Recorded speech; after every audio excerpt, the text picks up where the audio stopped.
On fait souvent une distinction très claire entre ce qui est naturel d'un côté et ce qui est artificiel de l'autre. C'est intuitif, non?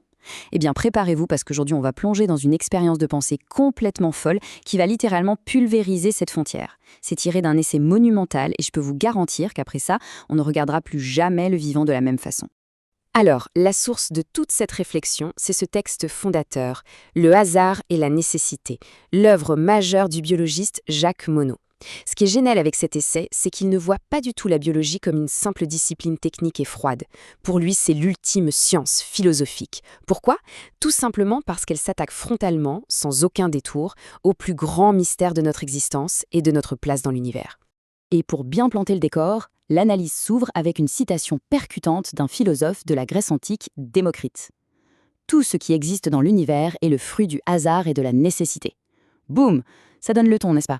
On met de côté l'idée d'une création guidée pour observer un immense théâtre de forces physiques, aveugles et inévitables qui sculptent notre réalité matérielle. Maintenant, prenons une seconde pour observer nos propres biais du quotidien. Instinctivement, si on regarde une montagne majestueuse ou une rivière, on se dit « Ok, c'est naturel, c'est façonné par le temps et les éléments ». Mais si on tombe sur un couteau ou une voiture de sport, on sait d'emblée que c'est artificiel. La différence, eh bien, c'est l'intention. L'objet a été fabriqué dans un but précis, ce que Monod appelle un projet. Ça semble couler de source, pas vrai? Mais voilà. Est-ce que cette fameuse ligne de démarcation est vraiment objective? Pour le savoir, on nous propose un scénario digne d'un film de science-fiction. Imaginons une agence spatiale extraterrestre, disons une NASA martienne, qui enverrait une sonde sur Terre pour y détecter des traces d'activité intelligente. Et le lieu d'atterrissage de cette sonde? La paisible forêt de Fontainebleau, en France. C'est une astuce intellectuelle brillante pour nous forcer à adopter un point de vue totalement froid, extérieur, et complètement débarrassé de nos a priori d'humains. Alors, comment fonctionne cette machine extraterrestre? Forcément, elle ignore tout de nous. Elle ne se base que sur son code informatique pur et dur. Et pour repérer de l'artificiel, elle utilise seulement 2 critères strictement objectifs. Premièrement, la régularité géométrique simple, comme des lignes droites ou des surfaces planes. Et deuxièmement, la répétition structurelle, c'est-à-dire le fait de retrouver exactement le même modèle reproduit à l'identique plusieurs fois. Au début de son exploration, la sonde fit un carton plein. En scannant la zone, elle repère les maisons du village voisin de Barbizon.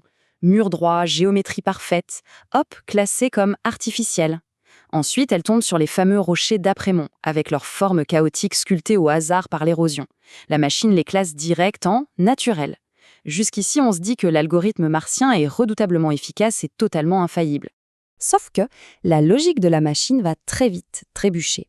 En scalant le sol de plus près, la sonde tombe sur un simple cristal de quartz. Avec ses faces lisses et ses angles géométriques impeccables, la machine l'analyse et l'enregistre immédiatement comme un artefact artificiel potentiellement taillé par une intelligence.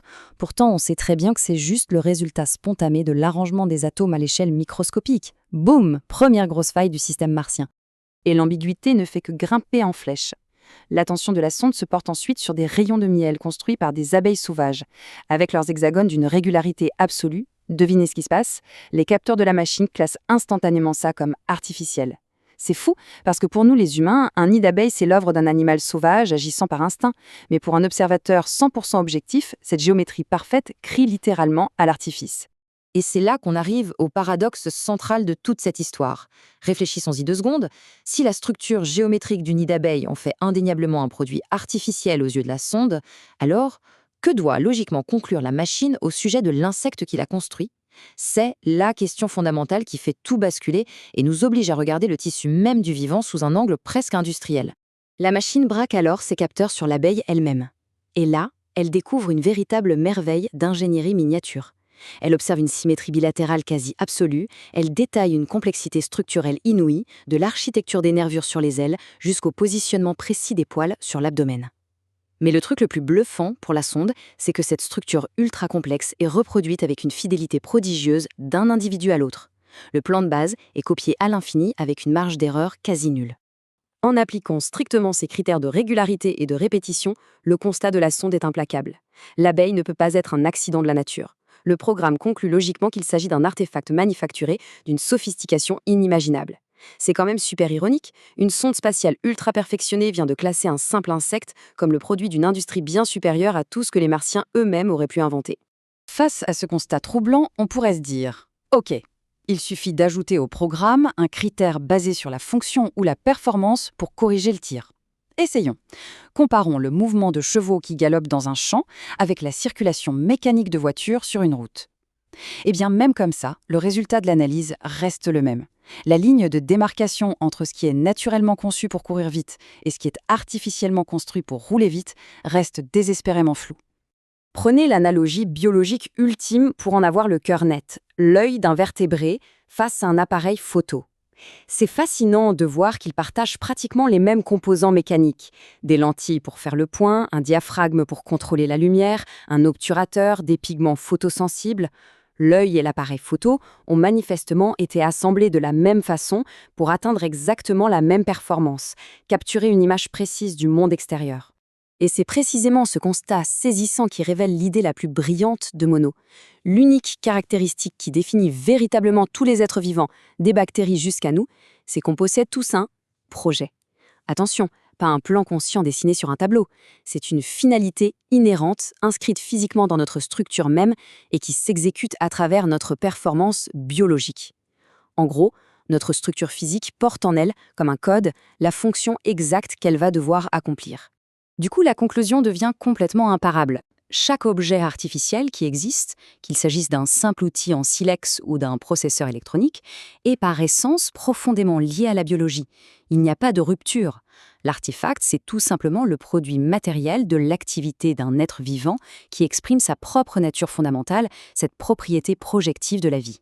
La technologie n'est en fait qu'une vaste extension de la biologie dans notre monde physique. Alors, pour refermer cette exploration, cette fameuse sonde martienne nous laisse avec un mystère magnifique à ruminer. Quand on observe cette organisation inouïe de la vie, ce dessin silencieux au cœur de chaque cellule, une réflexion vertigineuse s'impose. Les êtres vivants qui peuplent ce monde sont-ils de simples objets naturels façonnés par le hasard, ou bien s'agit-il en réalité des artefacts les plus prodigieux, les plus complexes et les plus brillamment exécutés de tout l'univers ? Je vous laisse y réfléchir.